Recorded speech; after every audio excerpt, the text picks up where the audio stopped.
Basic math with Mridha sir এই YouTube channel থেকে আপনাদেরকে স্বাগতম। আজকে আমি আলোচনা করছি ষষ্ঠ শ্রেণীর অনুশীলনী 1.2-এর উদাহরণ 1-এর একটি সৃজনশীল অঙ্ক। এই সৃজনশীল অঙ্কের উদ্দীপকে বলা আছে, জারিফ জাওয়াদকে এক অঙ্কের 6টি সংখ্যা লিখতে বলায় যে 2, 0, 3, 8, 7 ও 4 লিখলো। এখানে যে হবে না, এখানে আসলে হবে সে। সে লিখলো। আচ্ছা, জারিফ জাওয়াদকে 4, 7, 5 একটা বক্স এবং 2 লিখে বলল এমন কিছু অঙ্ক যা এই বক্স চিহ্নিত স্থানে বসালে প্রতি ক্ষেত্রে গঠিত সংখ্যা 3 দ্বারা বিভাজ্য হয়। এটা আছে উদ্দীপকে। আর এখানে 3টা প্রশ্ন আছে। কি কি প্রশ্ন? ক নাম্বারে আছে, জাওয়াদের লেখা সংখ্যাগুলো থেকে মৌলিক সংখ্যাগুলো আলাদা করে সংখ্যাগুলো মৌলিক সংখ্যা হওয়ার কারণ লিখো। খ নাম্বারে আছে, দেখাও যে জাওয়াদের লেখা অঙ্কগুলো দ্বারা গঠিত বৃহত্তম ও ক্ষুদ্রতম সংখ্যার বিয়োগফল 9 দ্বারা বিভাজ্য। আর বলছে যে গ নাম্বারে বলছে যে এই বক্স চিহ্নিত স্থানে কোন কোন অঙ্ক বসবে তা নির্ণয় করো। আচ্ছা, আমরা অঙ্কটার সমাধানে চলে যাই। তো অঙ্কটার সমাধান করতে গেলে আমাদেরকে ক নাম্বারে বলছে কি, যে জাওয়াদের লেখা অঙ্কগুলো হলো এই যে এই 6টা অঙ্ক জাওয়াদ লিখেছিল। তো এর মধ্যে মৌলিক সংখ্যা কোনগুলা? একটা হচ্ছে 2, একটা হচ্ছে 3 আর একটা হচ্ছে 7। কারণ কি এগুলোর মৌলিক সংখ্যা হওয়ার কারণ?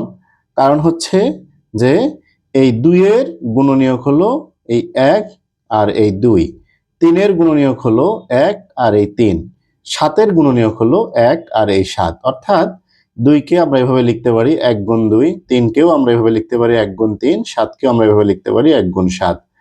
অর্থাৎ এই 2, 3 ও 7 এর গুণনীয়ক হলো ওই 1 এবং ওই সংখ্যাটি। আর যদি কোনো সংখ্যার গুণনীয়ক 1 এবং ওই সংখ্যাটি নিজে হয়, তাহলে সেই অঙ্কগুলোকে বা সেই সংখ্যাগুলোকে আমরা কি বলতে পারি? মৌলিক সংখ্যা। ঠিক আছে? এই কারণেই এই 2, 3, 7 এগুলো হচ্ছে মৌলিক সংখ্যা। এখন খ নাম্বার অঙ্কে কি বলছে, যে জাওয়াদ যে সংখ্যা জাওয়াদের লেখা অঙ্কগুলো দ্বারা গঠিত বৃহত্তম ও ক্ষুদ্রতম সংখ্যার বিয়োগফল 9 দ্বারা বিভাজ্য, এটা দেখাতে হবে। তাহলে আমরা কি করব? জাওয়াদের লেখা অঙ্কগুলো আগে এখানে উঠিয়ে নিলাম। এখন এটাকে বড় থেকে ছোট অনুক্রমে আমরা সাজিয়ে দিলাম। এখন এই যে অঙ্কগুলো জাওয়াদ লিখেছিল এর দ্বারা গঠিত বৃহত্তম সংখ্যাটি কি হবে সেটা আমরা এখানে লিখে ফেললাম। কিভাবে বৃহত্তম সংখ্যা তৈরি করতে হয় সেটা আমরা এই যে বড় থেকে ছোট ক্রমে সাজিয়ে শুধু সেগুলো সিরিয়ালি লিখে দিলেই হয়ে গেল কি, একটা বৃহত্তম সংখ্যা হয়ে গেল। এখন ক্ষুদ্রতম সংখ্যা কি হবে? এই যে বৃহত্তম সংখ্যাটা আছে তাকে রিভার্স সাজাতে হবে, অর্থাৎ বিপরীত দিক থেকে সাজাতে হবে। কিন্তু এখানে যেহেতু রিভার্স সাজালে প্রথমে শূন্য আসে, তাই কি করতে হবে? শূন্য বন্ধ রেখে সবচেয়ে ছোট সংখ্যাটা লিখতে হবে। তাহলে কি লেখা হলো? 2। তার পরবর্তীতে শূন্য লিখে বাকি সংখ্যাগুলো রিভার্সে অর্থাৎ বিপরীত দিক থেকে লিখে দিতে হবে। তাহলে এই যে আমরা ক্ষুদ্রতম সংখ্যা পেলাম। এখন কি বলছে, যে প্রশ্নে বলছে যে বৃহত্তম ও ক্ষুদ্রতম সংখ্যার বিয়োগফল 9 দ্বারা বিভাজ্য সেটা দেখাতে হবে। যদি বিয়োগফল 9 দ্বারা বিভাজ্য দেখাতে হয় তাহলে আমাদের আগে বিয়োগফল বের করতে হবে। তাহলে আমরা কি করব? আমরা এই বৃহত্তম ও ক্ষুদ্রতম সংখ্যার বিয়োগফল বের করব। এই যে বিয়োগফল পেয়ে গেলাম এইটা। এখন এই যে সংখ্যাটা আমরা পেলাম, এই সংখ্যাটা 9 দ্বারা বিভাজ্য কিনা তা আমরা বের করব। কিভাবে বের করব? আমরা সূত্র ব্যবহার করব, 9 দ্বারা বিভাজ্যতার সূত্র। কি সূত্র? যে একটা সংখ্যার অঙ্কগুলোর যোগফল যদি 9 দ্বারা নিঃশেষে বিভাজ্য হয় তবে ওই সংখ্যাটাও কি হবে? 9 দ্বারা নিঃশেষে বিভাজ্য হবে। তাহলে এই যে সংখ্যাটা আমরা বিয়োগ করে পেয়েছিলাম বিয়োগফল, এই সংখ্যাটার কি করব? অঙ্কগুলোর যোগফল আমরা বের করব। বের করে দেখা গেল কি এই যোগফল হচ্ছে 27। 27টা 9 দ্বারা নিঃশেষে বিভাজ্য, তাই পুরো সংখ্যাটাই কি হবে? 9 দ্বারা নিঃশেষে বিভাজ্য হবে। তাহলে আমরা দেখিয়ে ফেললাম যে এই সংখ্যাটা 9 দ্বারা নিঃশেষে বিভাজ্য। এখন গ নাম্বার প্রশ্নে বলছে এই বক্স চিহ্নিত স্থানে কোন কোন অঙ্ক বসবে তা নির্ণয় করো। কোন কোন অঙ্ক বসবে বলতে এখানে কোন কোন অঙ্ক বসালে এটা কি হবে? এই যে 3 দ্বারা নিঃশেষে বিভাজ্য হবে। তাহলে আমরা কি করব? 3 দ্বারা নিঃশেষে বিভাজ্য সূত্রের সহযোগিতা নেব। এই 3 দ্বারা নিঃশেষে বিভাজ্য সূত্রটাও একই রকম, যে সংখ্যাটা হবে সেই সংখ্যাগুলোর যোগফল যদি 3 দ্বারা নিঃশেষে বিভাজ্য হয় তাহলে ওই সংখ্যা পুরোটাই কি হবে 3 দ্বারা নিঃশেষে বিভাজ্য হবে।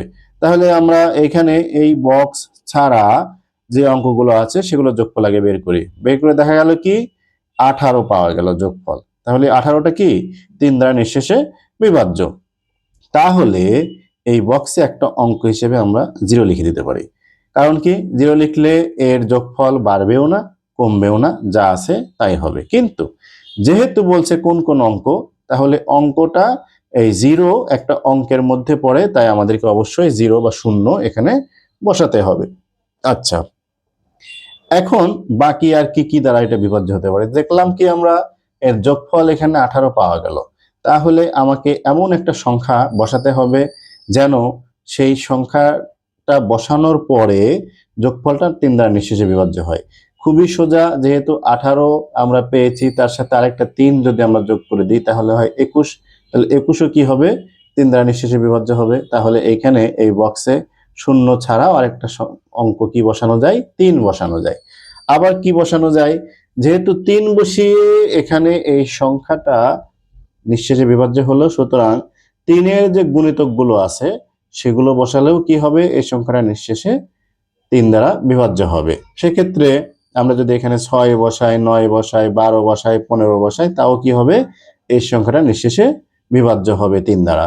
কিন্তু যেহেতু এখানে বক্স আছে একটা এবং লেখা আছে কোন কোন অঙ্ক বসাতে হবে অঙ্ক, তাই আমরা কি করব, এই সর্বোচ্চ বড় অঙ্ক 9 এর পরবর্তী কোনো সংখ্যা এখানে বসাতে পারবো না। তাই আমরা কি করতে পারবো, এখানে 0 ছাড়া 3, 6 এবং 9 এখানে বসাতে পারি। তো এইভাবেই এখানে অঙ্কটা করে ফেলছে। দেখেন কি করলো, যে এই 3 দ্বারা বিভাজ্য হলো। আচ্ছা, একইভাবে কি হবে, 18 সাথে যদি আমরা 6 যোগ করি, অর্থাৎ এখানে যদি 6 বসাই, সেটাও কি হবে 3 দ্বারা নিঃশেষে বিভাজ্য হবে। তারপরে কি হলো, এখানে যদি 18 সাথে 9 বসাই, তাও কি হয় 27 হয়, যা 3 দ্বারা নিঃশেষে বিভাজ্য হয়। অর্থাৎ এখানে 0, 3, 6 এবং 9 এই 4টা অঙ্ক যদি আমরা এখানে প্রতীক বসাই, তাহলে প্রতি ক্ষেত্রে কি হবে, সংখ্যাটা 3 দ্বারা নিঃশেষে বিভাজ্য হবে। তো আশা করি এই উদাহরণ 1 নাম্বার খুব ভালোভাবে আপনারা বুঝতে পারলেন। এ ধরনের অঙ্ক পরীক্ষাতে দেবে। এই সৃজনশীলের আলোকে আমি আরো কিছু সৃজনশীল আপনাদেরকে করে বুঝিয়ে দিব, আপনারা খুব ভালোভাবে আশা করি বুঝতে পারবেন। তো আজকে এ পর্যন্তই রেখে দিচ্ছি। আমার এই চ্যানেলটাকে আপনারা সবাই সাবস্ক্রাইব করুন এবং লাইক, কমেন্ট, শেয়ারের মাধ্যমে সবাইকে দেখার সুযোগ করে দিন, এই আশা ব্যক্ত রাখছি। সবাইকে ধন্যবাদ।